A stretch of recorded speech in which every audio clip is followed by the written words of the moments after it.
Bom dia, bem-vindos a mais um podcast do Sinagências. Hoje temos a honra e o prazer de ter aqui Eduardo Neri, diretor-presidente, né? Porque tem Diretor-geral. geral. Diretor-geral, Cada né? agência de um jeito, é um inferno.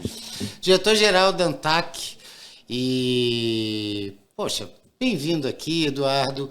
A gente começa sempre falando um pouco da história, trajetória do diretor ou da pessoa entrevistada e uma boa forma de começar a fazer isso para conhecer a pessoa mesmo é dizendo o seguinte, perguntando o seguinte: quem foram seus pais e qual a importância, qual a lição que eles deixaram na sua vida?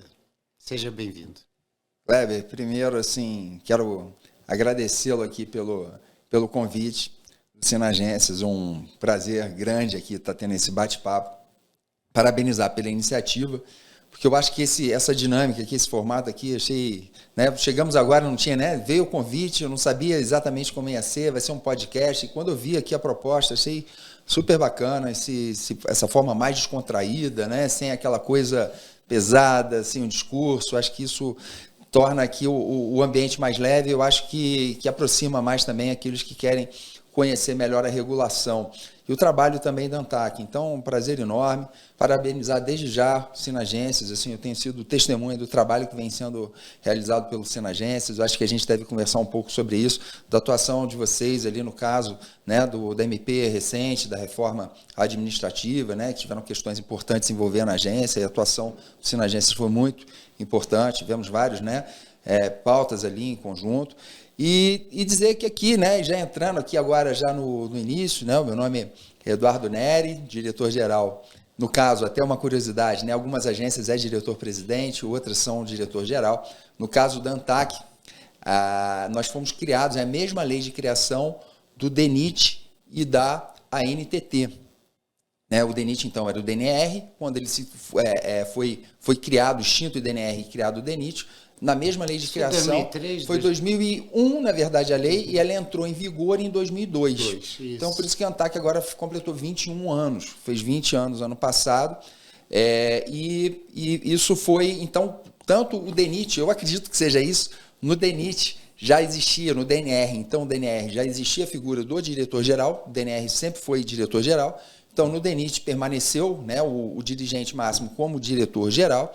E eu acredito que por isso, na NTT e na ANTAC também, os seus quadros são compostos de diretores e um diretor-geral, quem cabe a representação institucional, coordenação das atividades administrativas, o comando hierárquico sobre o pessoal e serviços e também presidir as reuniões de diretoria. As agências são órgãos colegiados, eu acho que isso já deve ter sido muito discutido aqui, mas eu fiz só essa introdução aqui para dizer, entrando na sua pergunta, eu sou Eduardo Neri, sou servidor público concursado, sou servidor do Tribunal de Contas da União, passei no concurso em 2000, até então nunca tinha nem vindo a Brasília, foi a primeira vez que eu sou natural do Rio. Sou natural do Rio. Sou natural do Rio.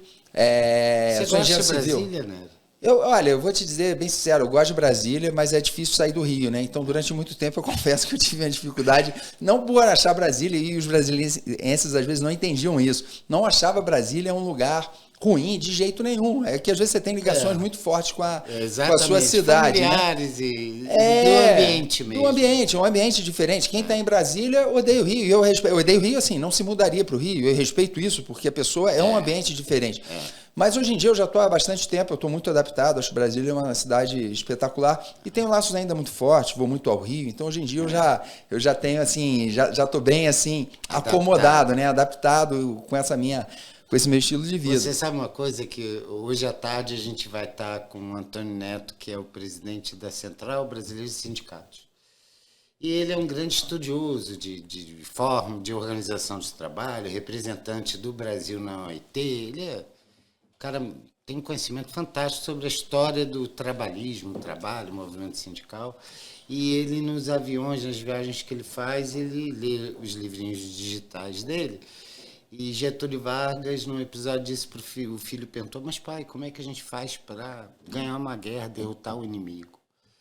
Qual é o segredo disso, de conseguir estar sobrevivendo e ganhando todas?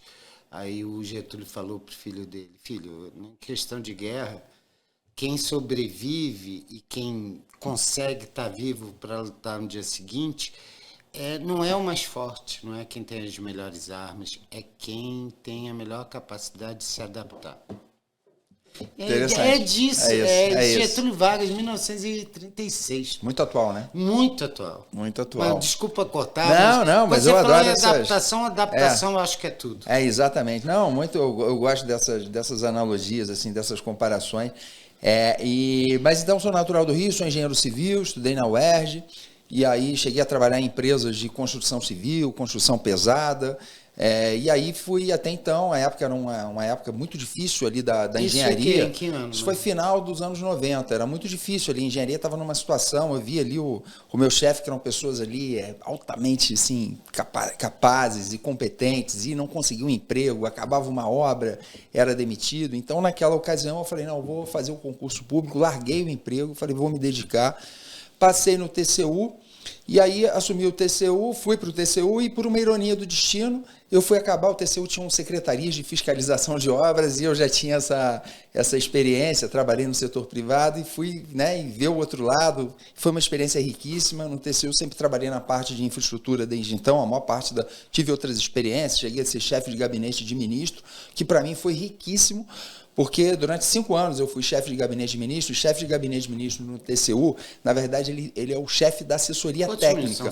São 9 ministros no TCU e tem 4 ministros substitutos. E lá no TCU, o processo decisório do TCU é muito parecido com o de uma agência reguladora. A gente tem, por exemplo, e eu imagino que nas outras sejam parecidos, mas na ANTAC, por exemplo, você tem um especialista em regulação, que geralmente o processo se inicia com ele faz uma nota técnica, passa por um gerente que vai concordar ou discordar, óbvio, sempre tecnicamente daquele parecer, passa por um superintendente e do superintendente, quando vai à diretoria colegiada, aí o assunto vai à diretoria colegiada que delibera. No TCU é muito parecido. Então, assim, isso facilitou muito a minha adaptação. Deixa eu te fazer uma pergunta. A distribuição de processos no ANTAC é aleatória ou é por afinidade? Ela é aleatória, ela é por sorteio. Ela é por sorteio. A gente só fez uma modificação agora recente. O que acontece? Alguns temas, e talvez a gente fale disso, as agências têm essa parte, da regulação, da fiscalização, vamos supor, geralmente às vezes da outorga, que analisa os processos de concessão, de análise de EVTEA, de reequilíbrio econômico-financeiro, é bem parecido, geralmente assim. E a gente tem uma parte de estudos também. Então, a única coisa que a gente mudou agora, isso foi uma mudança recente, é que, por exemplo, a parte de estudos, a gente começou a fazer uma distribuição por afinidade. Porque, porque são processos que você não tem, por exemplo... A curva de aprendizado é menor. E você, por exemplo, uma regulação, você tem que sortear. Eu entendo que você tem que sortear até pela aquela questão do juiz natural, Porque, assim, para não parecer... É aquela história, A agência não tem que ser mulher de César, Ela não tem que parecer isenta. Ela não só tem que ser isenta, como tem que parecer isenta. Então, assim... Se você tem um processo de regulação e você já, por exemplo, direciona para um diretor, o mercado pode parar. Opa, mas esse diretor aqui, legitimamente, às vezes ele tem um posicionamento que o mercado pode achar que ele está mais voltado para um lado ou para o outro. Não. Quando você sorteia, você elimina qualquer tipo não diria nem de suspeição, de questionamento que pode ter em relação àquele assunto. Então, assim, processo sancionador, outorga, regulação, tudo sorteado. Agora, por exemplo, o estudo. A gente tem uma agenda de estudos. E algum dos estudos, por exemplo, é uma pesquisa de satisfação dos usuários. Um estudo, a gente pode até falar sobre isso, mas um trabalho riquíssimo que a gente fez ano passado. Esse trabalho... Você não tem nenhum, conflito de interesse que possa ser suscitado. E, às vezes, o que acontece, e é natural também, isso acontece, você tem... Eu não relato mais processos. Nós éramos 3 diretores, você acompanhou isso, você também brigou por essa causa, Você sabe disso. Nós ampliamos, para o público que talvez não saiba, das 11 agências reguladoras, a ANTAC era a única que tinha 3 diretores. Hoje em dia, a Ancine é a única que tem 4. Tem 4. E a gente vai resgatar a Ancine. Que é importante, que é um número par, não faz sentido no colegiado, Então, agora nós temos, desde o final do ano passado, teve uma medida provisória que ampliou o nosso quadro, somos 5 diretores. E os cargos também, Melhorou? Não, aí é outra coisa que a gente pode falar aqui. Essa é outra briga nossa. Nisso não, também. Ele melhorou o seguinte, Quando... Eu soube que ele melhorou, mas não acompanhei. Porque... Não, assim, ele melhorou, né? Só a gente dando aqui já um... Porque quando foi... Tiveram 2 momentos, né? Nós éramos 3 diretores. Isso. E aí a lei da BR do Mar, muito, muito falada, né? Ela pretendia também aumentar o nosso quadro para 5 diretores. Isso. Eu lembro que a gente chegou a conversar com isso. Eu tinha acabado de assumir na agência e aí perguntavam, você é a favor de aumentar de 3 para 5 diretores? E eu falava, sem dúvida nenhuma.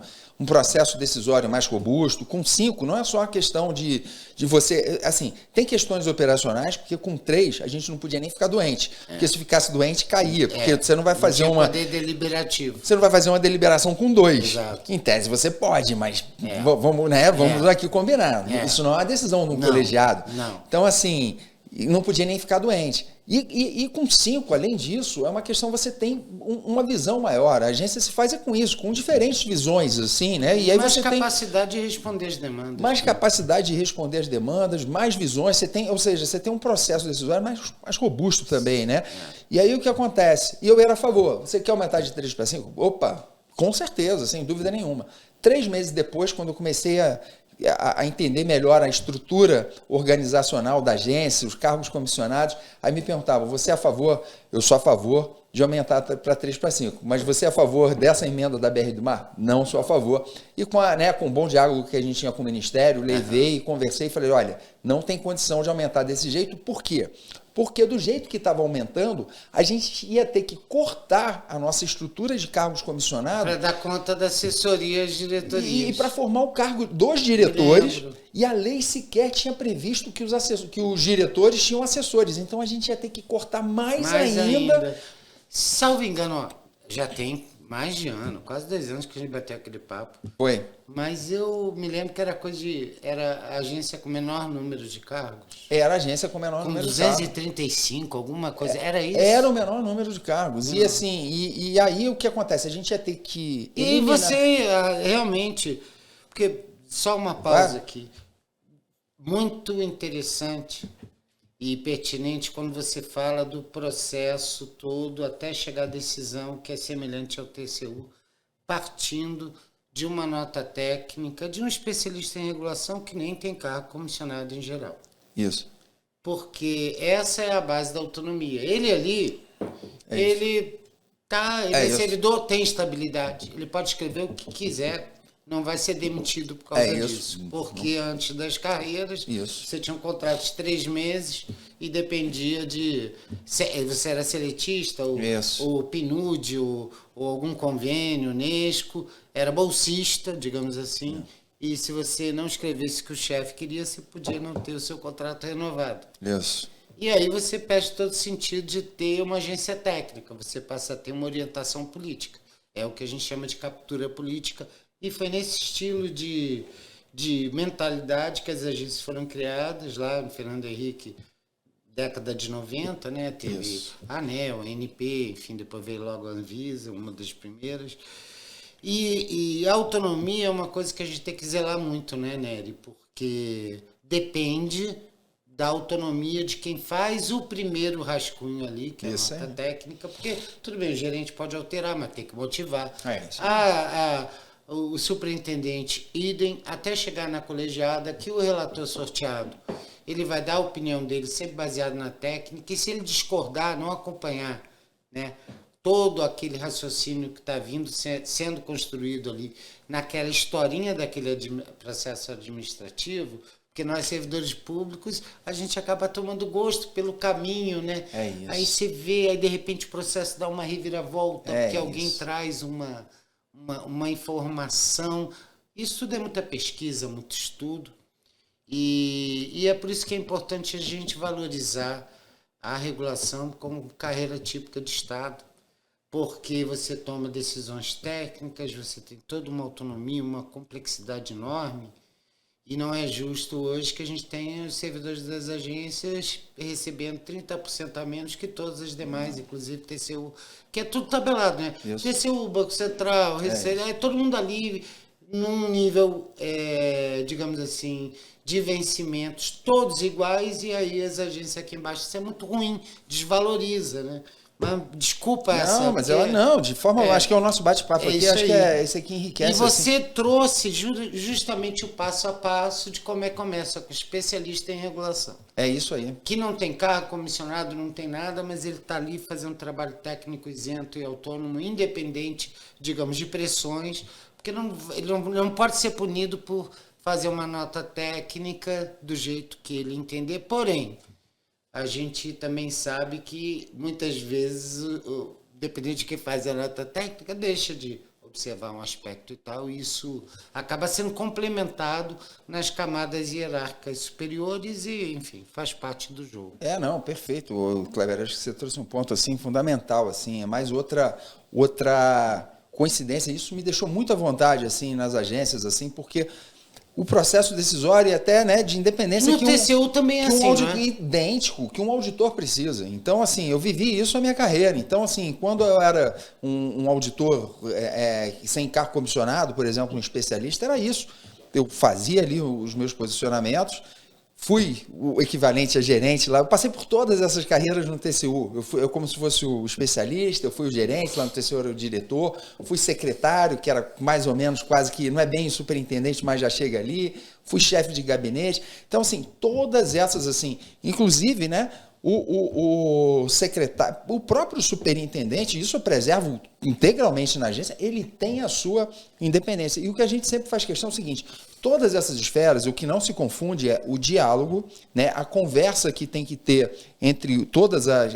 que para enriquecer, inclusive, os posicionamentos da independência, isso não se discute. Então, desde lá do TCU e na agência, né? Então, eu sempre, até às vezes, até cobro lá. Vem cá, gente, vocês conversaram assim antes de sair? Porque às vezes o que acontece? Uma conversa, às vezes, do gerente com o especialista, e não é querer. Uma coisa é conversar para os dois tentarem seja um alinhamento, ou não um alinhamento, é buscar a melhor posicionamento técnico. Se tiverem divergências, cada um vai se posicionar e estamos em casa. Tipo assim, como não pode ser diferente, não pode se admitir qualquer outra possibilidade. Então, assim, o diálogo... E é o lugar onde o contraditório tem que acontecer, nas audiências públicas, consultas públicas, na discussão do grupo técnico, é muito comum você ter técnicos com visões diferentes, opiniões diferentes. Claro. Então, às não vezes, tem problema nenhum. É até bom que enriquece o debate e a decisão. Quanto mais informação, ponto de vista diferente você tem, você que é um tomador de decisão, porque o diretor-geral de uma colégio sabe que é natural a divergência 3-2, embora incomum, né? Isso. Embora incomum. Mas quando existe, eu acho que é super saudável, só mostra a robustez do processo. Exatamente. Então, assim, a gente conversa, discute, e quantas vezes eu, como lá auditor, escutava às vezes o meu chefe, opa, não, nesse caso aqui, se a gente chega num ponto, olha, não, aqui, beleza, mas tecnicamente eu vou me posicionar desse jeito, beleza, tão bom, sobe o processo. Isso é riquíssimo, que a gente vê, isso é uma questão assim muito bacana, que tanto o TCU, por exemplo, as agências, a gente vê isso no processo. Tem o diálogo, e lá no TCU tem diálogo e tem posicionamentos divergentes, é isso mesmo. O gerente vai lá, discorda, tecnicamente, com posições, o secretário, e chega no gabinete lá do ministro, ou na diretoria colegiada, você pode ter um posicionamento igual, pensa alguma coisa de cada um, você fala, nisso aqui o especialista está certo, mas nisso aqui o gerente tem uma razão, vamos aqui, vamos fazer, você faz quase que uma mescla, às vezes, ali, né? E, isso é que enriquece o processo decisório, né? Desculpa, mas eu tirei você do assunto, você falou que era carioca, a gente foi para Brasília para estar no processo decisório, mas seu pai e sua mãe, sua vida até chegar engenheiro, você não bacana, mas então eu fiz engenharia, meus pais são até mineiros, são mineiros, falam que são mineiros do Rio, né, porque são de Juiz de Fora, mas eu já nasci no Rio, eles foram já jovens ainda pro Rio, mas me ensinaram, né, os principais valores são esses, né, de honestidade, correção, integridade, eu acho que é isso que é né, de buscar ali a meritocracia, né? Então, assim, acho que esses que são os valores ali que eu carrego e sou filho de uma família ali de classe média ali que vivia sempre com muito sacrifício, né? Hoje em dia, né? Acho que a vida facilitou talvez para a geração dos nossos filhos, eu acho que que é uma vida até mais tranquila talvez do que do que é a nossa época ali. Eu não tive uma vida de dificuldades extremas, mas era aquela vida, né? E isso acho que foi muito bom para regrada, né? Quer dizer, a gente sabia ali, você ia fazer uma universidade, preciso passar por uma universidade pública, porque meu pai não vai aguentar aqui uma universidade particular, vai ser... Eu ouvi dizer aí, eu sou dentista, né, de formação, odontologia. Faculdade de Medicina hoje está quase 10 mil. Né? Exatamente. Como é que... Assim... Não precisa nem ser universidade, escola normal. Aqui em Brasília, você vai pegar uma escola top dessas aí, 5 mil, 6 mil. É isso. Não é isso? É isso. Como é que... Então a gente tem que mesmo ter as ferramentas públicas, escola pública, hospital público, funcionando bem para a gente poder também não ter... Essa dependência. Né? Não ser obrigado a contratar isso, porque senão vira uma bola de neve, realmente. Insustentável, né? Insustentável. Mas, enfim, entrando aí, continuando o nosso bate-papo, a gente também teve um encontro em função da proposta, né, do deputado Danilo Forte, da União... eu acho que ele é da Paraíba, não é? Ele é Bahia. Bahia. Ele é Bahia? Peraí, não é Ceará, desculpa, Ceará. Não é Bahia. Ceará. E aí, o Danilo Forte foi o relator da lei das agências, sabia disso? Não sabia. A lei geral? Ou a primeira lei? A primeira. A primeira. Não deve ter sido a 13. A 13 acho que foi o Anastasia. Isso. Não, foi da primeira. Ele foi. E aí a gente ficou curioso, aí eu peguei a caneta e mandei bala criticando. Aí o meu diretor jurídico disse o seguinte: Kleber, faz isso não. Vamos conversar, vamos convidar ele para conversar. Nisso apareceu o grupo do André Seixas, ele passou lá no Pessoa Fantástica. Um abraço aí, André, né? Parceiraço da regulação, né? Nem da ANTAC, nem nada do Sinagência. Logística Brasil é a empresa dele, se eu salvo engano. Isso. E ele passou lá e disse: Kleber, a gente está muito preocupado, o setor regulado está preocupado. Isso me surpreendeu. E aí eu comecei a ver na mídia também o pessoal lá da saúde, né, da Anvisa, ANS, se reunindo, fazendo manifestos contra o projeto que previa a criação de um conselho que tirava o poder decisório dos 10 agências e também o poder sancionador. Uma coisa muito séria, porque a agência tem esse foco técnico que a gente estava falando e a partir daquele momento você teria uma incerteza dependendo dos conselheiros que fossem indicados, quer dizer, você teria uma quebra em toda a lógica, isso afetaria inclusive a avaliação do Brasil no processo de acessão à OCDE, porque romperia todo o modelo, né, de você ter mandatos fixos e não coincidentes nos colegiados. E aí a gente procurou lá o senador, o deputado Danilo Forte, uma proposta dizendo o seguinte: olha, não concordamos com a sua proposta, mas vamos conversar, a gente tem uma alternativa. E a alternativa que a gente vislumbrou foi que na própria lei das agências já diz Congresso Nacional e TCU são responsáveis pelo acompanhamento, monitoramento, enfim, fiscalização da atividade. Obviamente, você pode até falar melhor comigo do que eu, salvo engano, TCU não faz análise técnica finalística enfim, do objeto ali das questões das agências, mas sim do processo de regularidade do seu funcionamento de uma forma geral e das entregas que ele tem que fazer. E o Congresso Nacional, na realidade, não faz fiscalização, exceto em casos de incêndio, crises, que aí chama e tal, e não sei o quê. Mas aí a gente entrou em contato com o Danilo Forte e apresentou: não, vamos fortalecer o papel do Congresso nessa fiscalização, você precisa delegar e criar um conselho.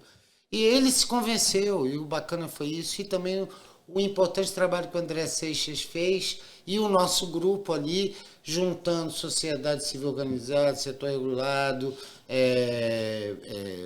diretor da agência, técnicos de uma maneira geral, que disseram o seguinte para a gente ali, olha, a gente precisa de mais regulação, porque a regulação ajuda a gente, porque antes da ANTAC era o caos. Então eu queria entender isso, conta pra gente.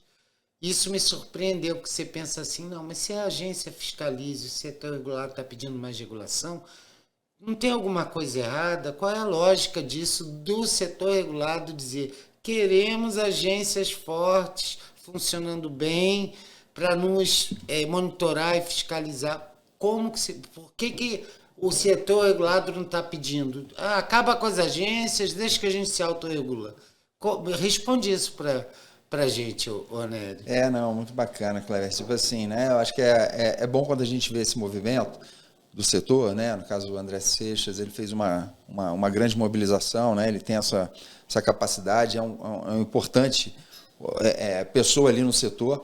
E ao mesmo tempo, né, você vê, né, recentemente a gente tinha tido uma decisão que tinha sido, né, desfavorável a ele, né? E mesmo assim ele estava ali, né, defendendo ali.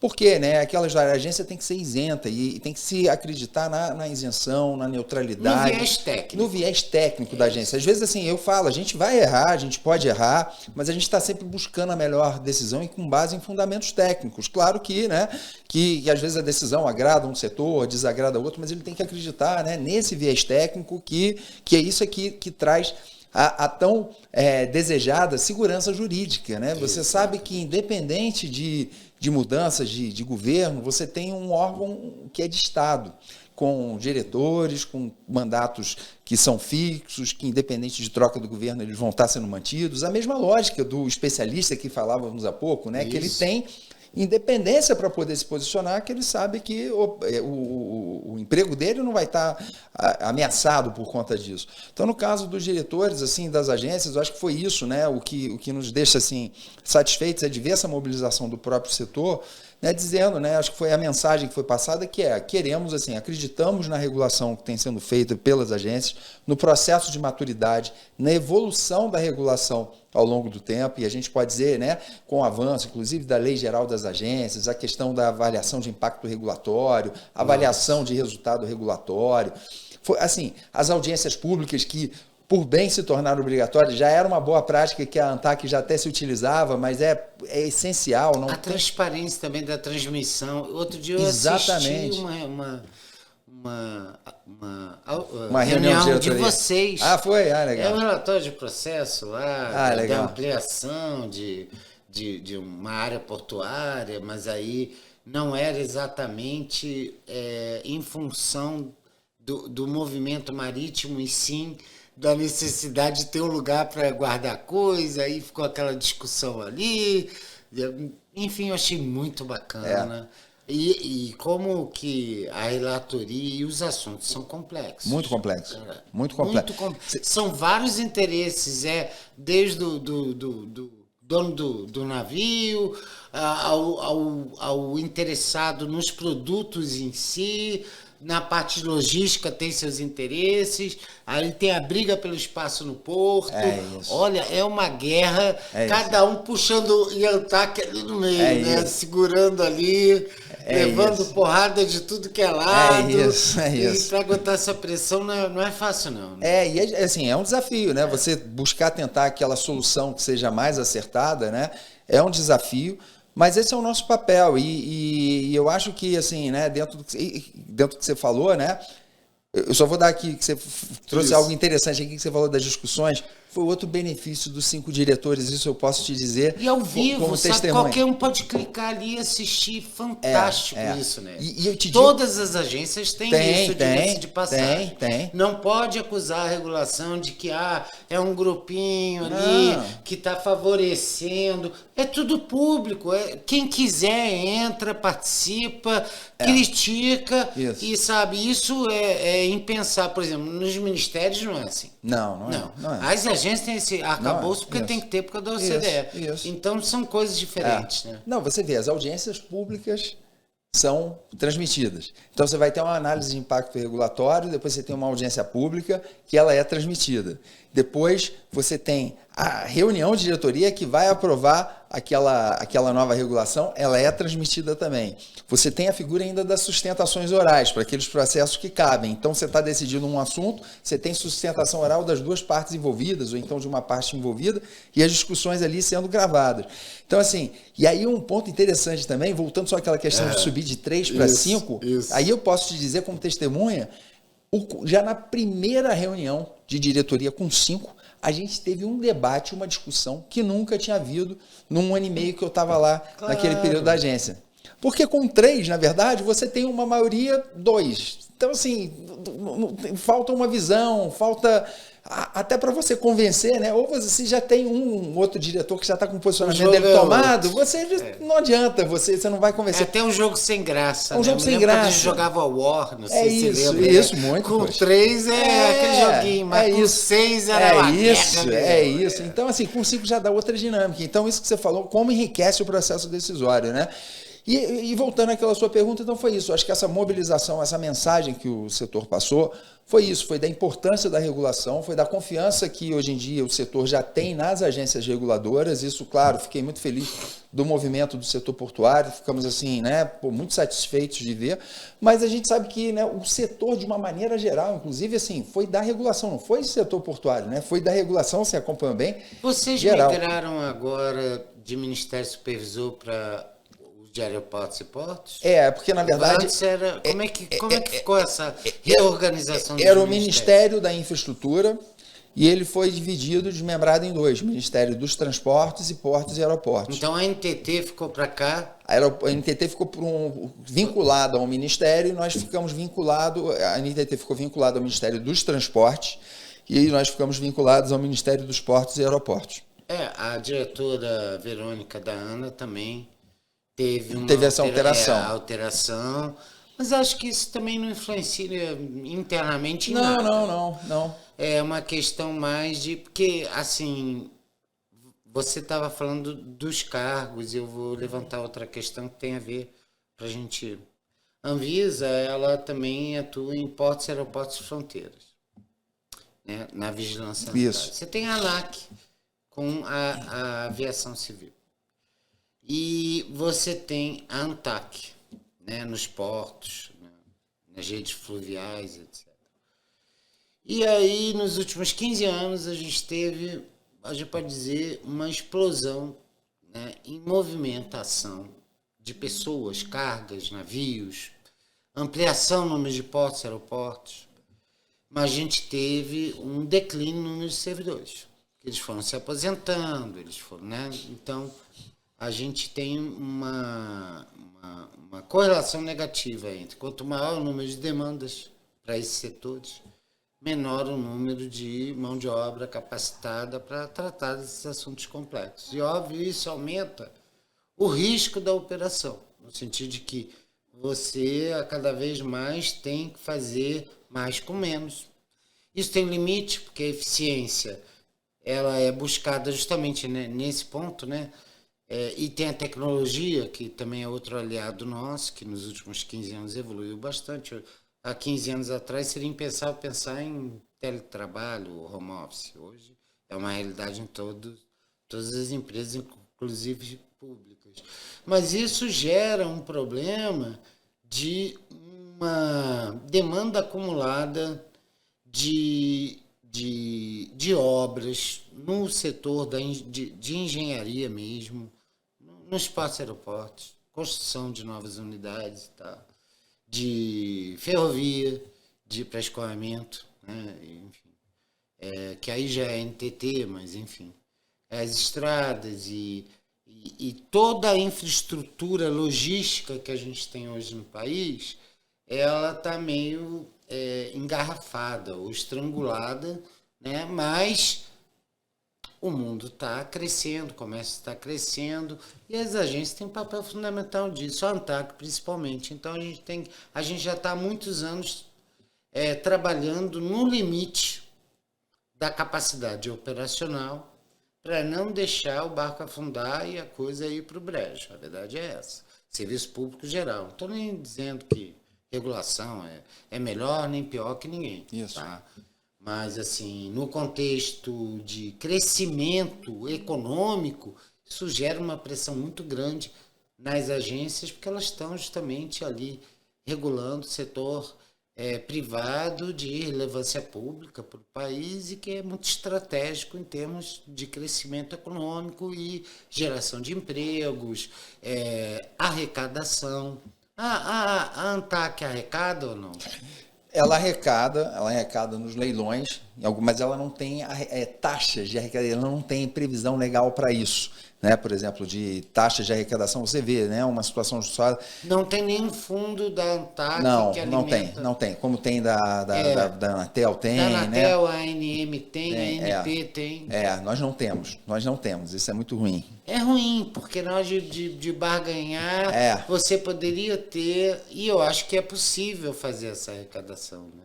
Não precisa de previsão legal, proposta, né? Mas existe proposta da ANTAC para levar para a fazenda nesse sentido, que não onere o empresário, mas que dê sustentabilidade ao próprio trabalho da ANTAC. Entendeu? É isso. A gente já teve conversas com a gente que aqui a Retomar tinha uma certa resistência nos governos anteriores, de Ministério da Economia, agora é uma pauta que a gente está querendo retomar, né? Porque o que acontece, em que pese a unicidade do orçamento, acaba que essa discussão das arrecadações, elas influenciam na hora de você fazer a alocação orçamentária, na hora de definir o montante de recursos do orçamento que você vai receber. Você não arrecada nada, então você vai ficar em segundo plano. É isso. E eu acho que a ANTAC tem um grande potencial, porque ela é muito estratégica, né? É muito estratégica para o país, essa questão da logística. Isso. E eu vi isso quando o grupo do setor regulado lá estava falando assim, olha, a gente tem que ter uma ANTAC forte, a gente tem que ter uma ANTAC operante, que possa ter, né, condições de trabalhar, porque a gente tem uma série de regulamentos, inclusive, não sei qual era o código, ele estava falando de navios, de caravelas, de não sei o quê, do comandante de não sei das quantas, que tinha aqui não sei o que à noite. Eu não vi uma discussão assim, eu falei, mas que discussão é essa? Dos anos 1800, 1700... Cara, isso está vigente. Não tem um negócio desse. E aí você pensa assim, cara, tem que melhorar esse regulamento, mas é lei, né? 95% do nosso comércio exterior passa pelos nossos portos, o Cleber, 95%. Então, assim, nos últimos 2 anos, a ANTAC chegou a realizar mais de 21 leilões. Nós somos responsáveis por conduzir os processos licitatórios dos arrendamentos portuários. Arrendamento portuário é que você tem um porto administrado por uma companhia docas, assim, de maneira bem simplificada, para tentar aproximar ali.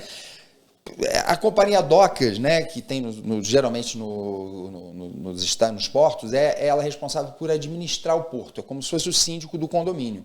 E dentro do porto, cada uma das suas áreas... É privado ou estadual? Não, a companhia docas é estadual. Por exemplo, lá no Rio, tem a CDRJ, a Companhia Docas do Estado do Rio de Janeiro. Perfeito. Ela é responsável pela administração do porto, como se fosse do condomínio. Ela diz qual que é o navio, ela tem um regulamento para dizer qual que o navio atraca. Quanto tempo pode ficar, o que vai descarregar, o que vai fazer onde primeiro, é que vai guardar, para onde vai, tudo. Exatamente. Só que aí, e ela é responsável também pelos investimentos nas áreas comuns do porto. Então, no acesso aquaviário, ela tem que fazer dragagem, ela tem que manter as vias internas do porto em boas condições, ela tem que fazer obras nos acessos terrestres também para tirar gargalos na chegada do porto.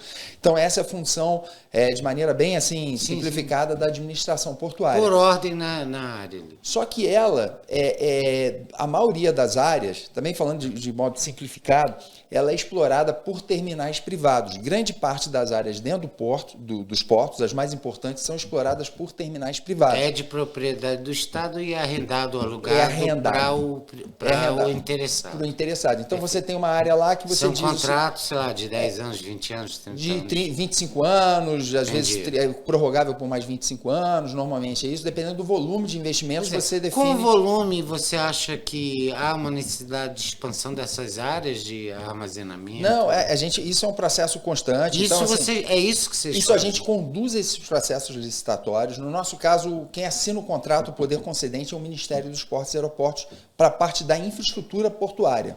Na parte de hidrovia, somos nós. Mas na parte de infraestrutura portuária, é o Ministério dos Portos e Aeroportos. Só que a gente conduz todo o processo licitatório. Foi o modelo que se encontrou, né? Isso era até um questionamento que o ministro dos Portos e Aeroportos chegou a fazer em determinado momento, mas o que ele queria, ele defendia um modelo parecido com o da ANTAC, que era, no caso dos portos, que a ANTAC conduz todo o processo licitatório, analisa a equação econômico-financeira do contrato, os EVTEAs, para ver se está tudo certo. A regulação tarifária é nossa responsabilidade, é nossa competência. E, no final, ela faz audiência pública, ela que conduz o processo das audiências públicas e faz o leilão.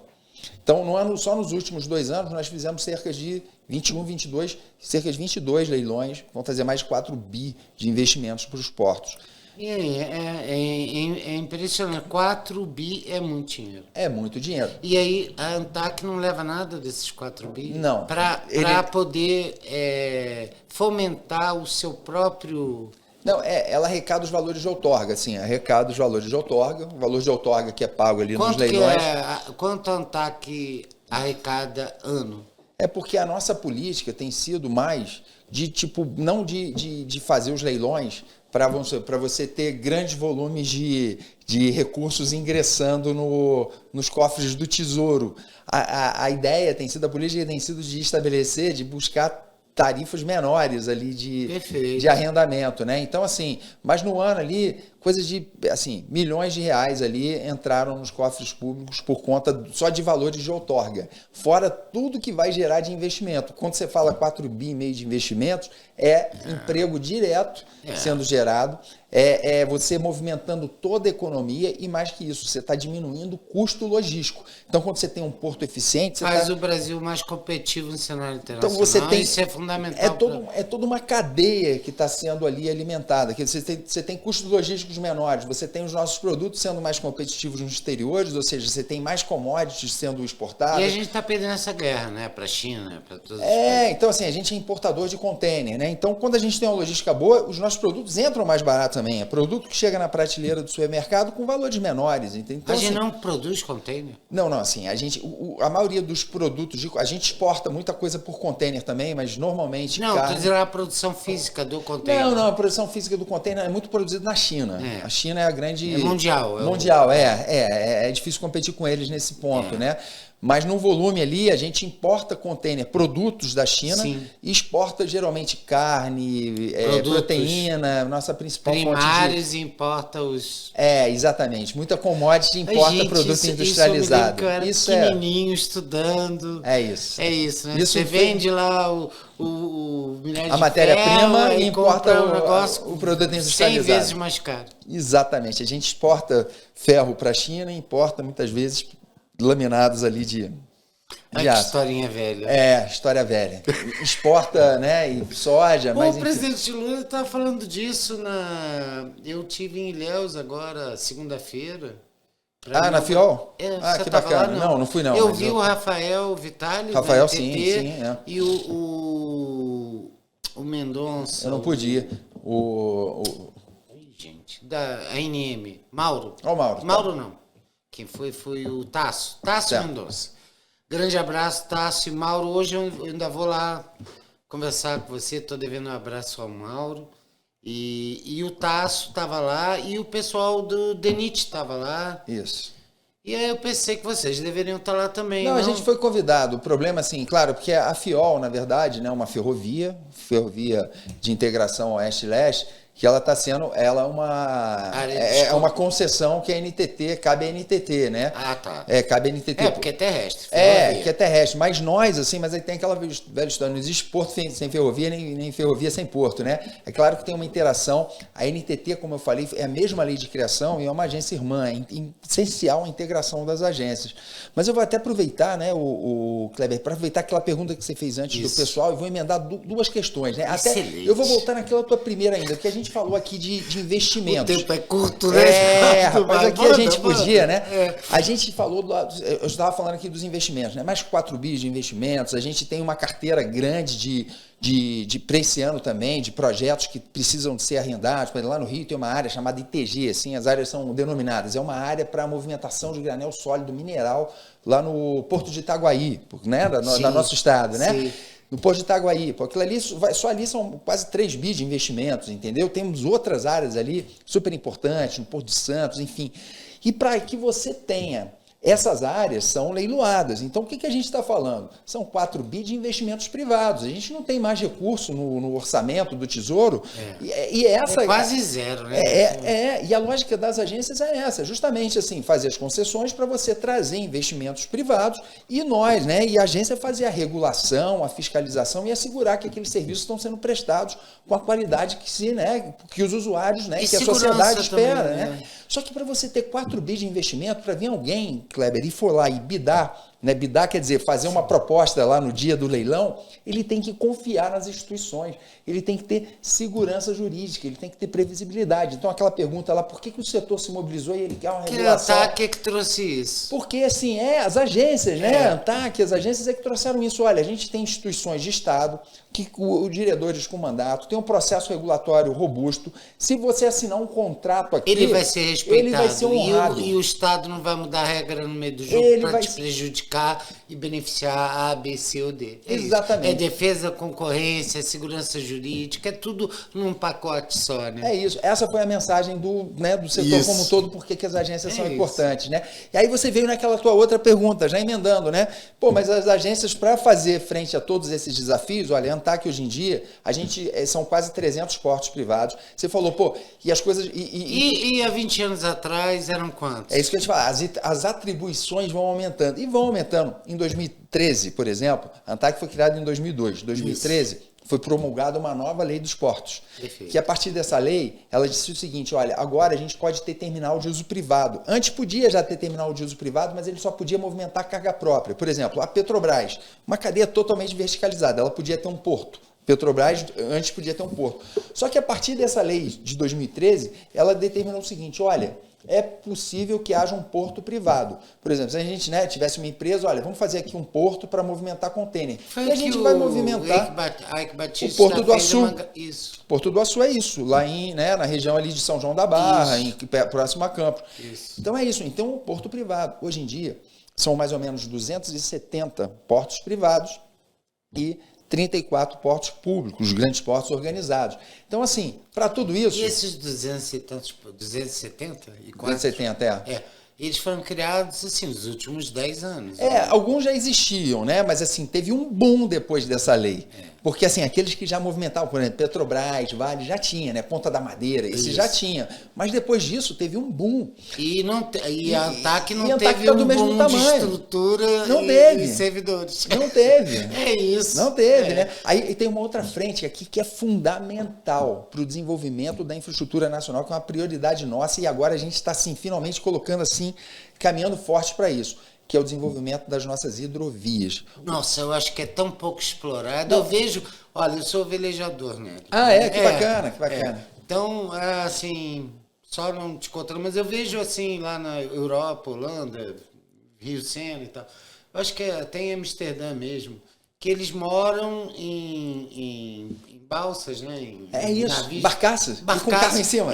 Tu via lá com o carro em cima? O carro em cima. Cara, eu não vejo isso no Brasil, mas aí eu olho para o outro lado também. Rio no Brasil é sinônimo de quê? De rio. É natureza, pedra, tem peixe, tem tudo. É isso. Mas você não tem um movimento ali, como se fosse uma hidrovia. Não existe. Agora, o Brasil tem esse potencial, né? Não, você matou. Eu quero que você fale disso. Qual seria a consequência se o Brasil investisse em hidrovias? Você foi preciso, assim. O Brasil não tem hidrovia. Ele tem o que a gente chama de vias navegáveis. Então é o seguinte, como a mãe natureza foi favorável com a gente, nós temos hoje em dia 20 mil quilômetros de vias que a gente fala navegadas. Foram vias economicamente navegadas. Que a gente é número 1 de paraíso de água no mundo. Paraíso de água no mundo. Ó, a gente tem 20 mil quilômetros de vias navegadas. A gente tem um sistema nacional viário que ele prevê 40 mil quilômetros. Ou seja, é como se a gente tivesse... Não estamos nem explorando, que eu vou explicar melhor. É como se a gente só usasse metade das nossas hidrovias. Um pedacinho metade.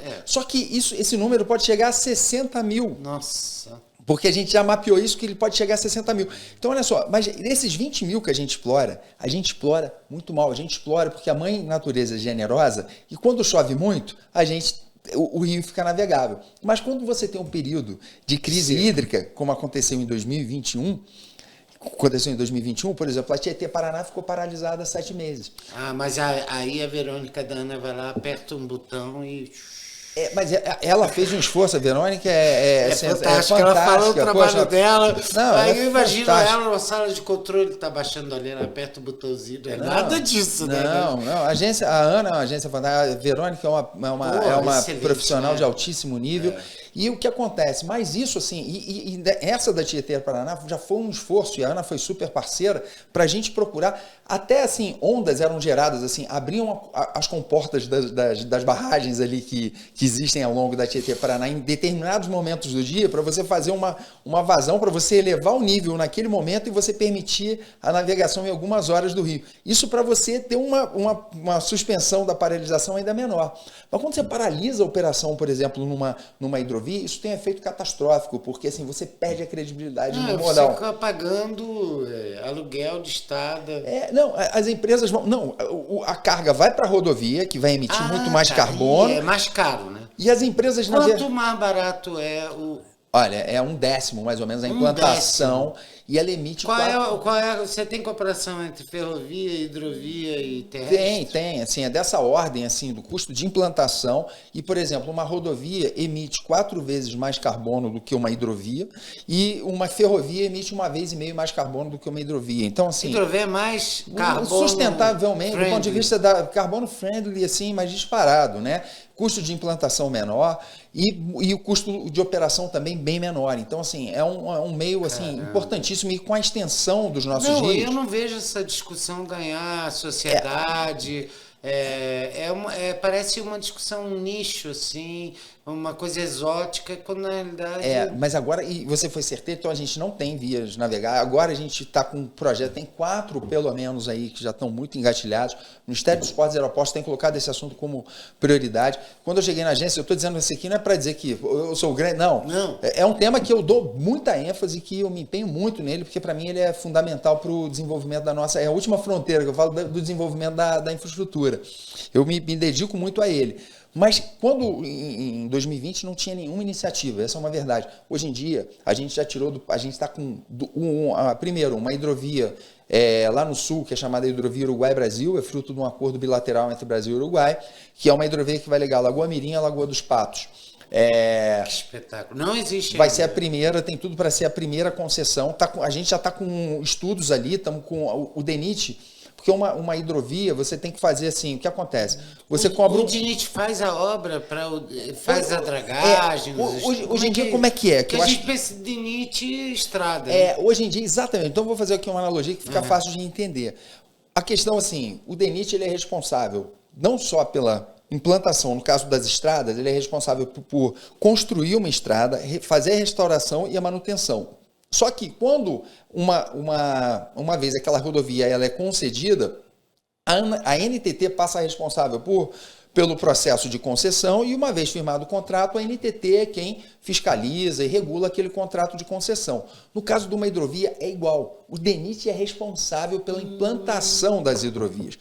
E, uma vez concedida, a ANTAC é responsável por esse mesmo papel, de fazer a concessão. Quanta ignorância, eu não tinha a menor ideia que o DENIT mexia com rios também. Mas você vê, mas tem uma diretoria já com a viagem no DENIT, ele mexe com os rios, mas qual é a questão? Se o DENIT já tem um desafio, que é ter orçamento para dar conta das nossas rodovias, e a nossa matriz de transportes, ela é mais de 60%, quase 65% tem que fortalecer rodoviária, o DENIT também, né?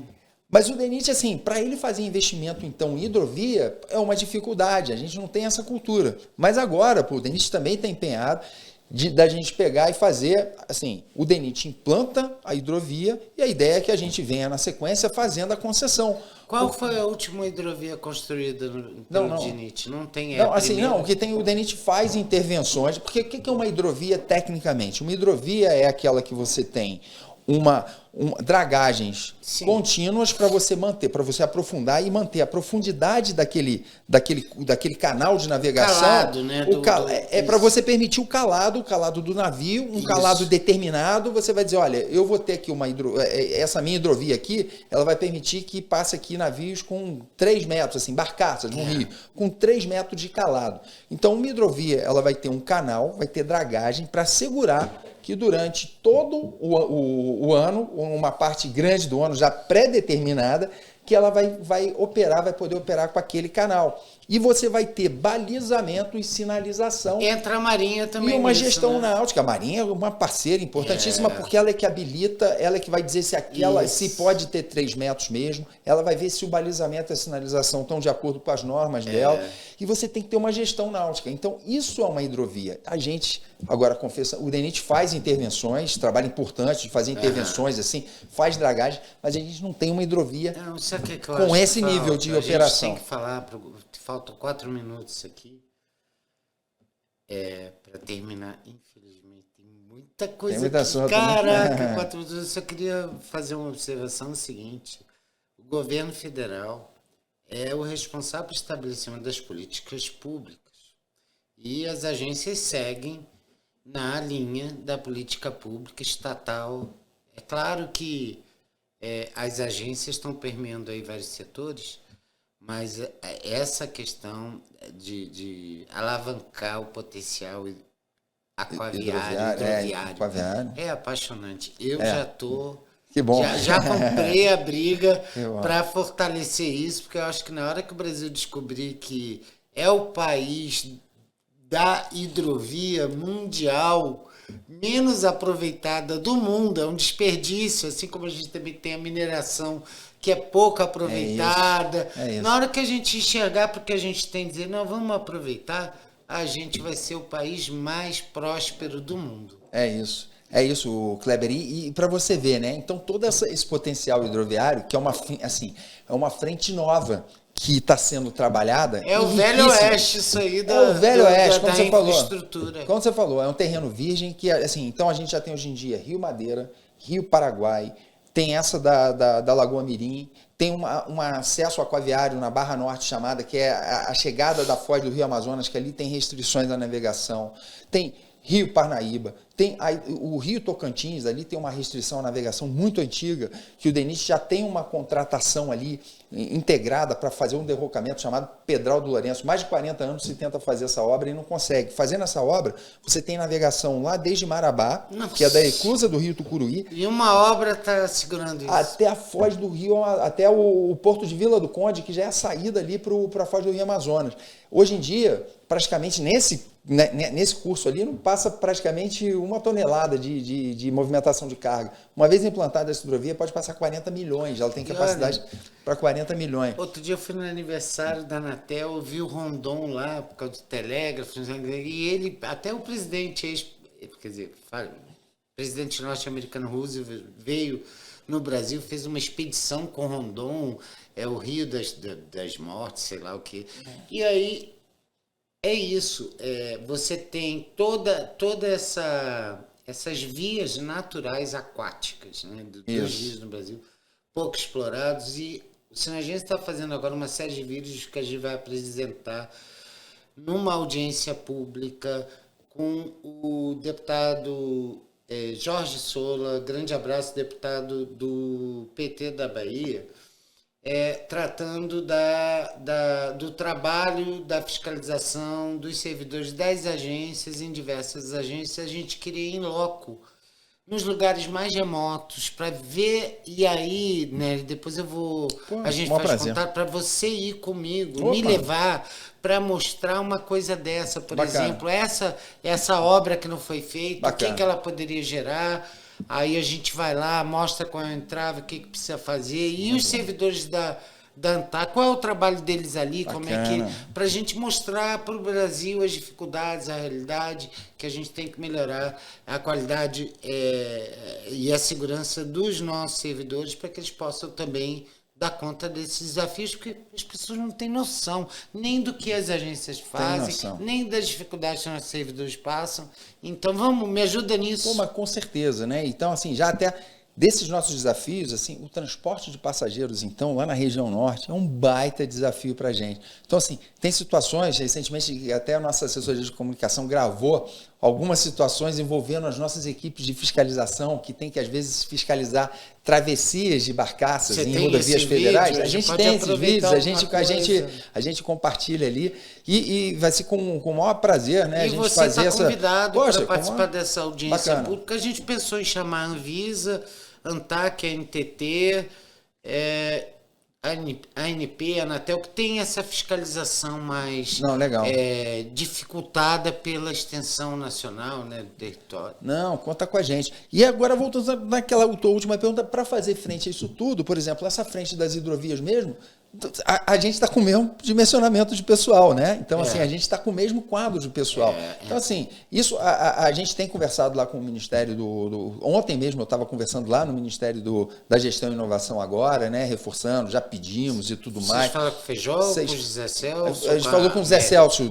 Foi com o Zé Celso que ele deve estar assumindo agora, né?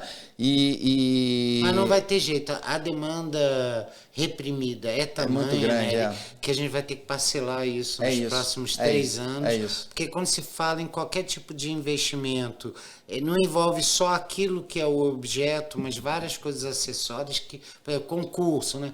Aí você encarece muito, você tem que pegar aquele negociação. Mas eu acho que também a gente tem que, para resolver, tem que selecionar alguns projetinhos ou itens prioritários que tem que ser agora. É isso. Isso não pode deixar para amanhã. Perfeito. Que às vezes o custo é pequeno, porque o governo pensa no custo global. Aí está a Tebet pensando nos números, o Haddad pensando no imposto.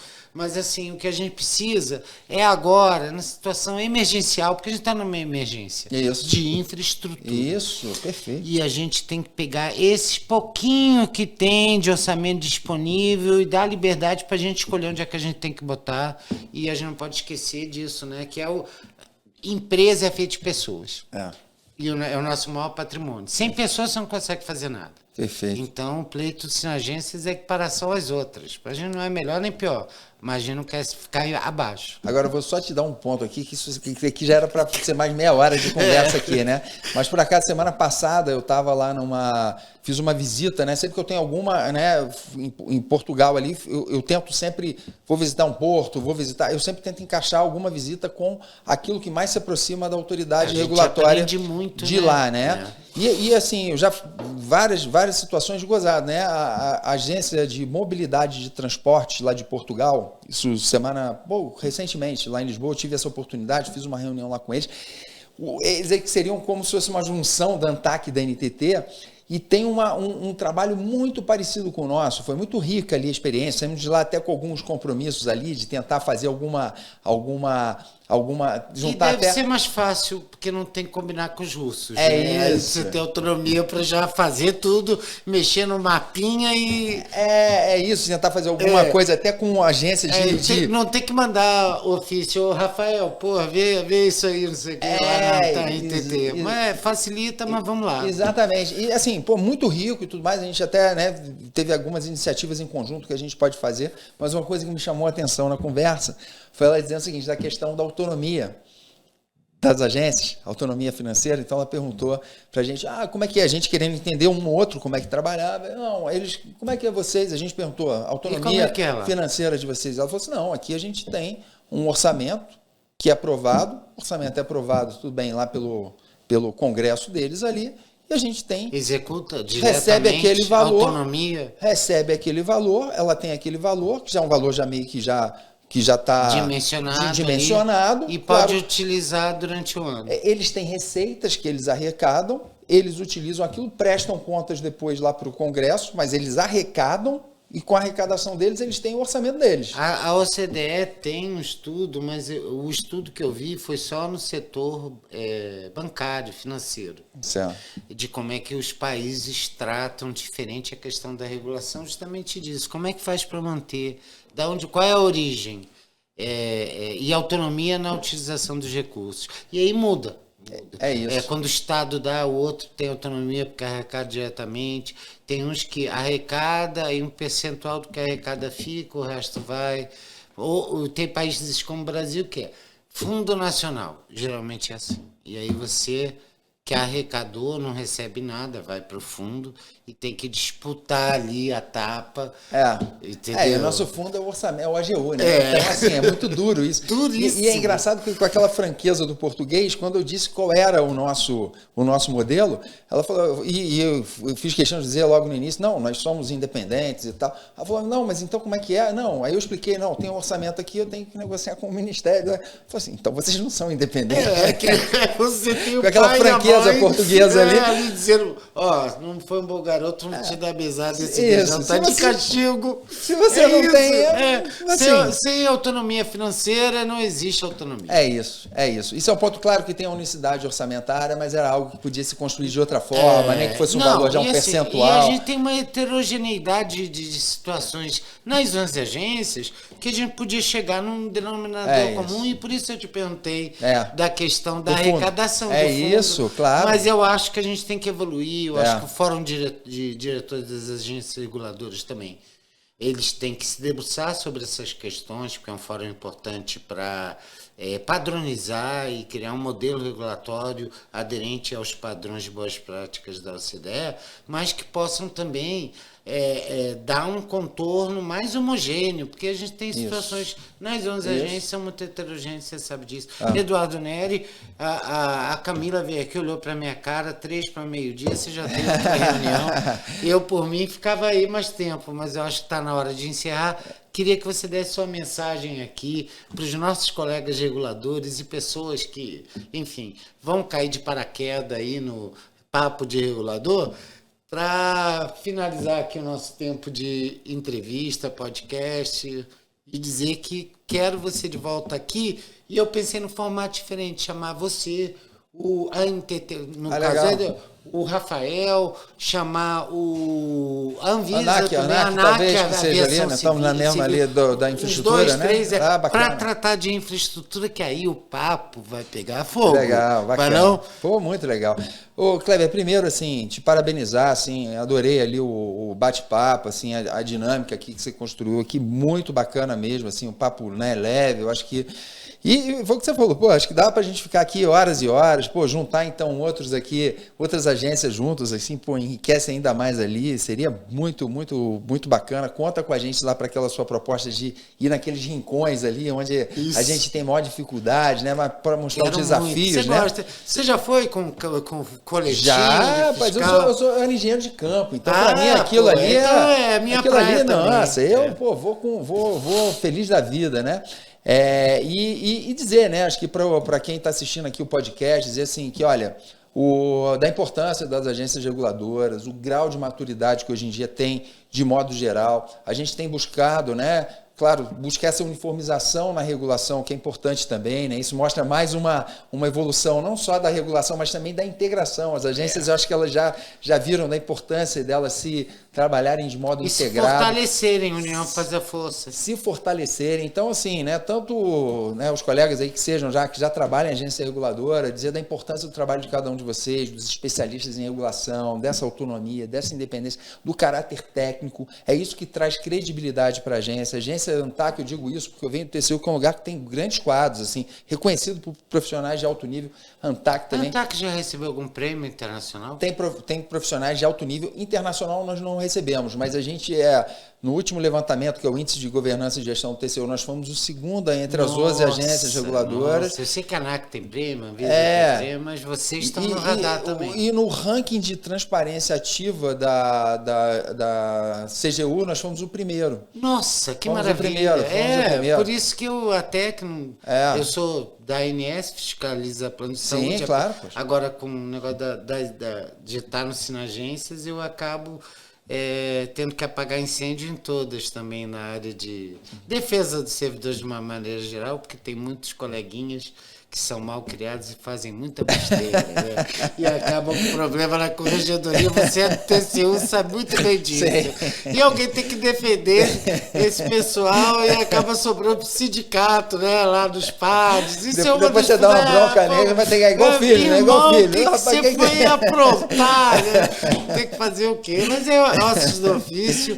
E muito obrigado, Nery. Foi muito bom mais um papo e vou te convidar para outra aí, se Bacana. Deus quiser. Conta aí com a gente. Tá Valeu. bom. Parabéns aí pelo programa. Ok, mais um papo de regulador, dessa vez com o diretor-geral da ANTAC, nossa agência reguladora. E vamos aguardar aí um novo formato do programa com mais novidades. Até mais. Muito obrigado pela sua audiência.